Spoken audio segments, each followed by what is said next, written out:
Hello again and welcome to Battle for the White House. This is your show where we bring you the latest in the build-up to the world's most powerful elections. I'm your host, Peter Stemmet, and here's a look at what we have in store for you today.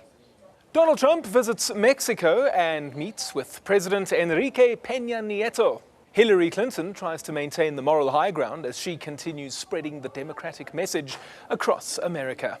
And we take a closer look at Gary Johnson and the Libertarian Party. Can they upset the odds against the Republicans and Democrats in November? This week has been a very important one for the Republicans as Donald Trump made an important visit to Mexico. Yes, do not be surprised, you heard it right. Trump crossed over to Mexico before building his Great Wall. But why did he do so after all the disparaging remarks about that country? Well, did he go there to decide on who's going to pay for the wall, or is he gambling on winning Latino support? This is the fencing that separates the United States from Mexico, but Republican candidate Donald Trump wants to build a wall bigger and longer than the Great Wall of China. Donald Trump, who has been very critical of Mexico over several issues, surprised everyone when he accepted an invite from the Mexican President Enrique Pena Nieto and in no time flew down to Mexico City. As expected, Donald Trump was greeted by a small group of protesters at the Angel of Independence monument in Mexico City with placards and banners. On the other hand, protesters chained themselves to the Trump Tower in New York in response to the candidate's immigration policies, forcing police to remove them. His tower was built by 200 undocumented immigrants. His new hotel that he's building in D.C. is being built by immigrant labor. And yet he feels that he can come out and disrespect us and say that we should be deported even though we're contributing to his all the money that he has. What he's going to say in Mexico isn't going to matter. We think that what he has said before is enough. He's had enough hateful and racist messaging. Standing next to Mexican President Donald Trump spent no time in getting back to his Great Wall talk, saying that a secure border is the sovereign right of the United States. Having a secure border is a sovereign right and mutually beneficial. We recognize and respect the right of either country to build a physical barrier or wall on any of its borders to stop the illegal movement of people, drugs, and weapons. We had a very substantive, direct, and constructive exchange of ideas over quite a period of time. I was straightforward in presenting my views about the impacts of current trade and immigration policies. But the Mexican president was in no mood to take it lying down any longer and made it clear that Trump's remarks against Mexicans had hurt him. During the meeting, I told Mr. Trump that there had been bad interpretations or assertions that unfortunately had hurt and affected the Mexican people. Out of things he has said during his campaign, which I fully respect, that the people of Mexico had been offended by comments that had been made. It was a day of high drama for both men who found themselves face to face after having exchanged criticism from afar over the past year, months after Trump launched his campaign last year by declaring that Mexico was sending rapists and other criminals across the border. Pena Nieto likened Trump's isolationist positions to those of Nazi leader Adolf Hitler and fascist Benito Mussolini. Pena Nieto has categorically rejected the idea of his country paying for a wall. You just saw Trump talking sweet in Mexico, but isn't this the same Trump who branded Mexican migrants rapists and murderers and vowed to build a wall along the border? On several occasions and during all public gatherings, Trump has insulted Mexican migrants. Here's a look at some of those damaging statements. When Mexico sends its people, they're not sending their best. They're bringing drugs, they're bringing crime, they're rapists, and some, I assume, are good people. I'm going to begin swiftly removing criminal, illegal immigrants immigrants from this country. I will build a great, great wall on our southern border, and I will have Mexico pay for that wall. We're gonna have a big, fat, beautiful door right in the middle of the wall. We're gonna have people come in, but they're coming in legally. And this is gonna be a serious wall. This is gonna be a high wall. This is gonna be a very serious wall.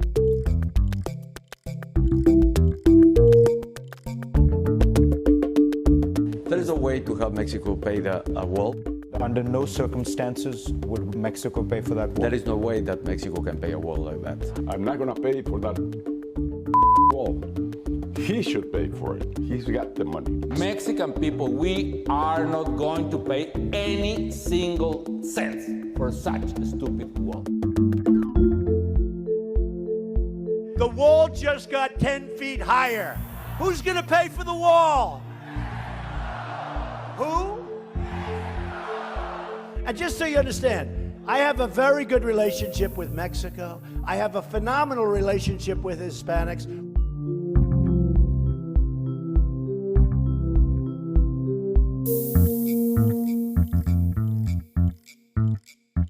Expreso mi absoluta And from now on, and right here, let me express my absolute will of collaboration to whomever is elected in November as the leader of this great nation. Donald Trump has a new nemesis, and it's not a political opponent. It's pop singer Cher. In a viral video, the singer-actress is seen tearing down the Donald while addressing a jubilant crowd at a Hillary Clinton fundraiser in Provincetown, Massachusetts. Donald Trump has a new nemesis, and her name is Cher.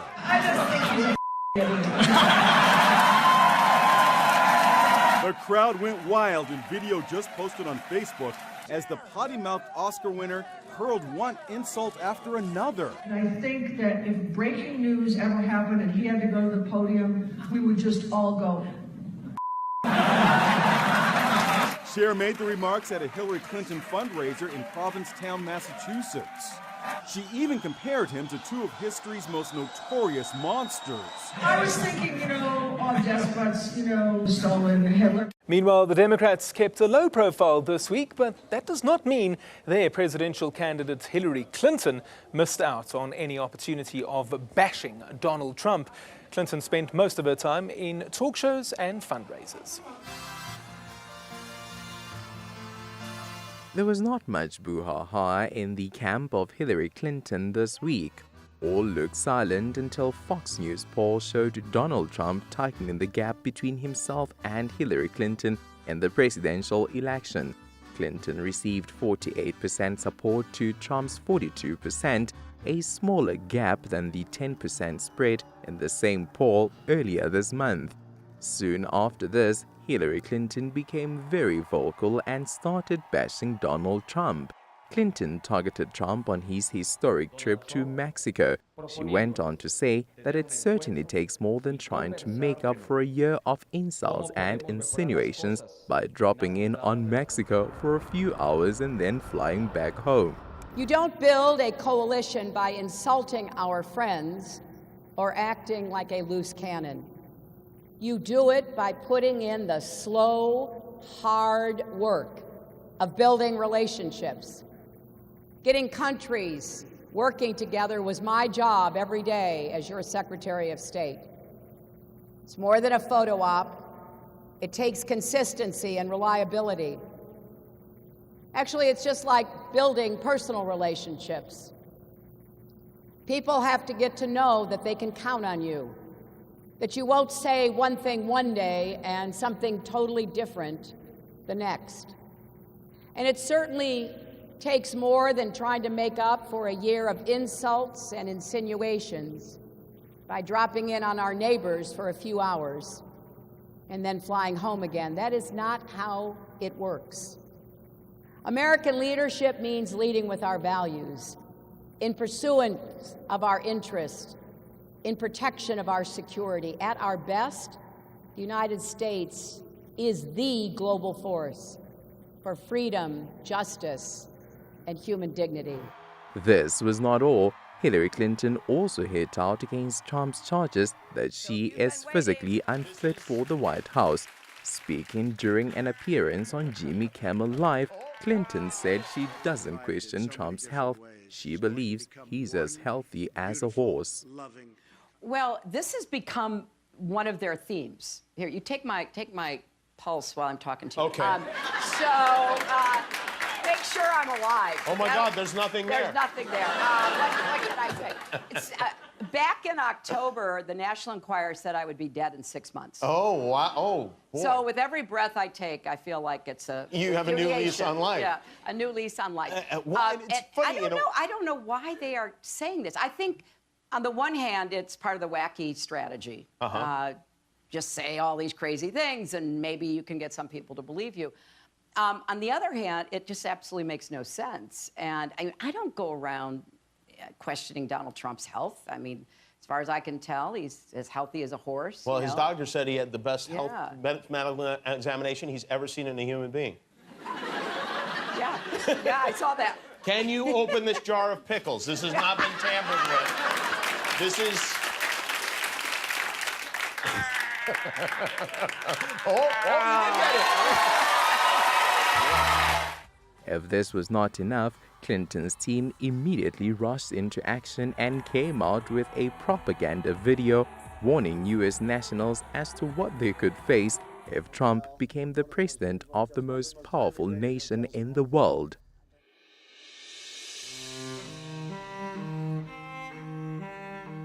There certainly can be a softening. No longer can I've be had deported. people say it's a hardening, actually.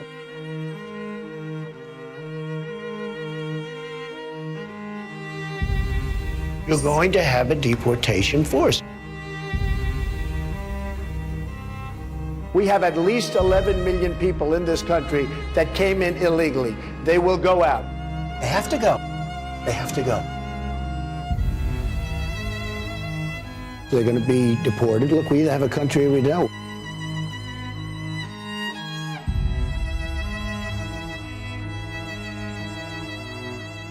I will build a great wall. We'll call it the Great Wall of Trump.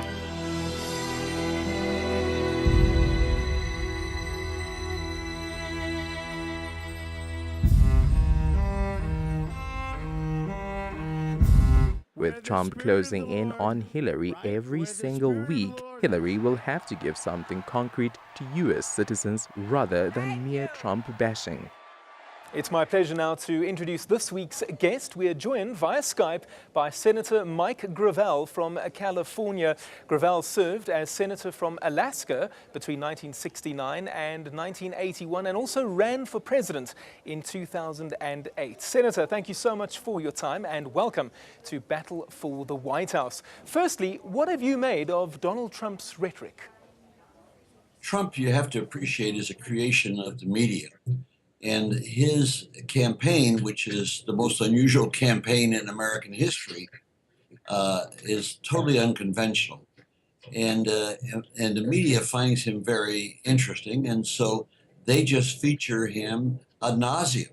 It's unbelievable how the mainstream media in the United States has just responded to every little burp that he's put out. And this, of course, gives him high visibility. And as you well know in communications, particularly video communications, if you have high visibility, you have the celebrity status, you have your name is overwhelmingly known. And so that's what he's riding on. As far as the substance, many Americans are just totally distressed and embarrassed over the way he handles himself. But it's entertaining. And so if you've got a choice between a boring political candidate and an entertaining chap, people gravitate towards the entertainment.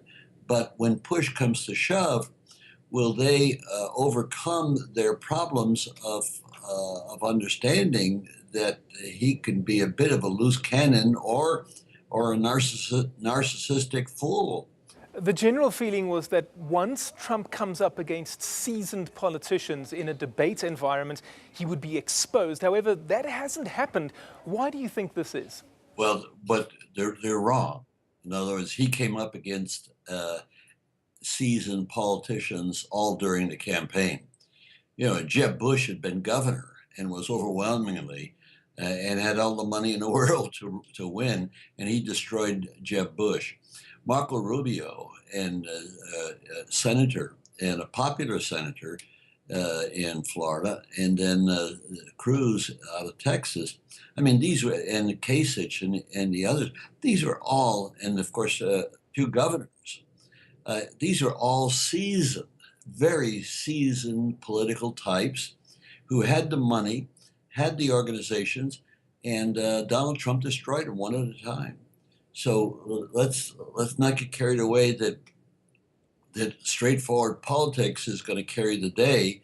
And I'm pointing out again. Let me emphasize: at the end of debates, if he does to Hillary what he's done to all these seasoned politicians, then it's going to really be a very question mark whether he could make the presidency or not.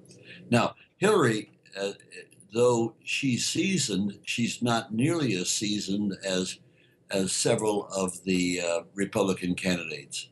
And of course, Hillary, the only reason that Trump has any validity in the polls is because Hillary is viewed upon as corrupt, untrustworthy, a liar, and the evidence doesn't come from Donald Trump. He just repeats the evidence that's out there. And so it's the way the Clintons have conducted themselves, where they always have these negatives lurking around. And now, more than ever, you know, for Hillary to receive $600,000 plus for a speech to Goldman Sachs, what is that all about? That is, of course, nothing more than legal bribery. You know, they pay her for a speech for a half hour, an hour, and they've been doing this to Bill Clinton for the last few years all over the world. And now, and they were doing it, and then of course now you have the focus of attention on the Clinton Foundation, where there's the emails that are being released, and believe me, there's going to be more emails released during October. But the emails that are being released show the conversations between various people, a businessman from the Ukraine, a prince from Bahrain, all of them donating to the foundation in order to get FaceTime with the Secretary of State of the United States. That of course is selling the office by the pound, and American people know that, and they're going to know more of it, and that's the reason why Trump is viable at all. Senator, we'll continue our conversation in just a moment. While most people will tell you all about the Republican and Democratic parties, there are actually other smaller parties competing in the American elections as well. In 1992, Ross Perot famously ran as a third-party candidate and won as much as 18.9% of the vote share. However, Perot did not carry any states, but might have contributed to the benefit or detriment to one of the main candidates. Ralph Nader did something similar in 2000, and many feel he cost Al Gore votes, especially in Florida, thereby handing the election to George W. Bush. This week, we take a closer look at the main third-party candidate in 2016, the Libertarian Party. Meet Gary Johnson. The Libertarian Party presidential candidate is eyeing an upset in November. Johnson was governor of New Mexico for 2 terms, and, unlike Donald Trump, says he wants to make America sane again. Unsurprisingly, he differs with Trump and Hillary Clinton on several issues. President of the United States gets to either sign legislation or veto legislation. Count on me to sign legislation that makes things better. If it makes things better, I'm on board. You know what? If it just adds time and money to our lives and really doesn't accomplish anything, count on me to not support it. Johnson is a former Republican who served in a traditionally Democratic state. He says his Libertarian Party offers the best of the Republicans and the Democrats without the residue. Well, that I've got like the best package. I kind of put it all together. I'm fiscally conservative, and I'm socially liberal, and I also recognize that there is a terrorist threat in this world, and that it needs to get addressed. But it needs to get addressed in a way that we're not militarily intervening, which at the end of the day I think makes things worse, not better. In order to participate in the upcoming debates, the Libertarians need to up their poll numbers, and Johnson is unhappy about the procedure. Now, the fact that my name is not in the polls, really, that's at the crux of just how rigged this game is. In the fall, the Presidential Debate Commission could well say, oh, Gary Johnson, he wasn't polling all that well. What they won't say is, he's not being included in any polls whatsoever. So right now, our entire focus is just being in the polls. How do you get to 15% if you're not in the polls? I think if I'm in the polls, I think my record and who I am and what I'm saying stands up under the light of day. So why should Americans dump the traditions of the Republicans and Democrats in favor of Johnson and his third way? Actually, I think it's an equal on both sides. I mean, I think there's a big 6-lane highway down the middle that myself and Bill Weld, as the Libertarian candidates for president and vice president, I think we occupy. In 1992, Ross Perot eventually won 19 million votes and just under 19% of the overall vote. It was not enough to win a state, but many still blame him for costing George Bush the election, handing Bill Clinton the win. Could Johnson do similar damage to a Republican in 2016 and hand victory to another Clinton? Speaking of third-party candidates, their impact has been fairly limited in US elections.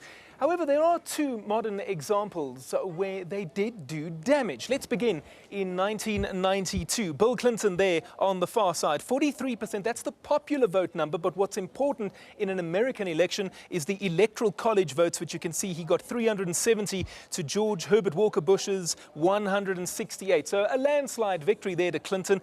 Bush only garnering 37.4% of the popular vote. Ross Perot, the man we were talking about, 18.9%. There were some who felt that he took votes away for Clinton, but exit polling showed that he also took votes away from Bush. So a bit of a 50-50 there. Let's move on to 2000 and that famous or infamous general election, as we now remember it, where Al Gore was beaten by George Walker Bush, the son of Bush Sr. There you can see in the popular vote, Al Gore actually beat Bush 48.4% to 47.9%. The electoral college votes, again, that's what's key, 271 to 266. That's how Bush was able to win the election. And then Ralph Nader, that's the guy we spoke about, 2.74%. Doesn't seem all that significant, but when you factor in that part of that 2.74% may well have cost Gore votes in 2000 in Florida, it starts to create a picture whereby you say that maybe Gore would have won that election had it not been for that third-party candidate in that election. Now, we still have Senator Mike Gravel on Skype. And Senator, you were a Democrat and also ran under the Libertarian ticket.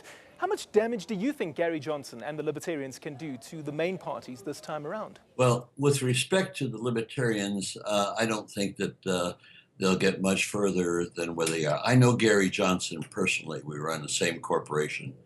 And so he doesn't carry himself well. My personal hope is, of course, with Jill Stein, who Dr. Stein, and of course the Green Party has no traction in the United States. But when Bernie Sanders pulled out of the race and essentially endorsed Hillary, many of his supporters defected to Jill Stein. And so she has received a great deal of attention. She's now getting media attention. Of all the candidates running, she is the most, what I would call the most substantial. In other words, she has a policy on domestic affairs, which is no different than Bernie Sanders, but she has it with a lot more depth. From an intellectual point of view, she is brilliant. Senator, thank you so much for your time. Very much appreciated. And I hope that we can have you back here on Battle for the White House in the future. Now, you heard there that Senator Mike Gravel was a former Libertarian presidential candidate. And now it's time for a fun look at the history of third-party candidates in the US presidential elections. In the minds of most people, the 2016 election is Donald versus Hillary. But there's also the Libertarian Party's Gary Johnson and Jill Stein of the Green Party. But can they actually win? A third-party candidate has not won electoral votes since 1968. Ross Perot was the last third-party candidate to win more than 5% of the vote. The Texas tycoon tore into Bill Clinton and George Bush in the 1992 election and even led in the polls at one stage. He eventually won 18.9% of the vote as Clinton won the presidency. In 2000, Al Gore and George W. Bush were neck and neck before Bush snuck home. Green Party candidate Ralph Nader was blamed. Nader won 2.74% of the popular vote, and it is widely believed this cost the Democrats. And now it's time for us to take a look at the latest poll numbers coming out of the United States. And we'll begin in Florida, one of those famous swing states. Hillary Clinton in the lead, 44-41 at this stage. But as you can see, a lot of folks undecided at this stage. Let's move on to the next state, and that would be Ohio, a very key battleground state as well. No Republican has won the White House without winning Ohio, 44-41. Hillary Clinton leads the way in that state. Moving on now to our next state in the latest poll tracker numbers. Pennsylvania, 48-40. Hillary Clinton in the lead there as well. Next up, we move on to the state of Michigan, 45-36. Biggish lead at the moment there for Hillary Clinton. And then we move on in our poll tracker to the state of Virginia, where it's 50-37. Hillary Clinton looking good there as well. And then we wrap it up in North Carolina. And there you can see it's 44.8 versus 44.3. Clinton also in front as far as that state is concerned. And then the overall poll numbers, if it was just a straight out popular vote, you can see 46.6% of Americans are favoring Hillary Clinton at the moment versus 42% of Donald Trump. And that is all. Thank you again for joining us. You can stay in touch with us on Twitter. My handle is @pstemmet_ANN7, and you can follow the channel at ANN7TV. We look forward to your company again next week as we continue to bring you the latest in the battle for the White House.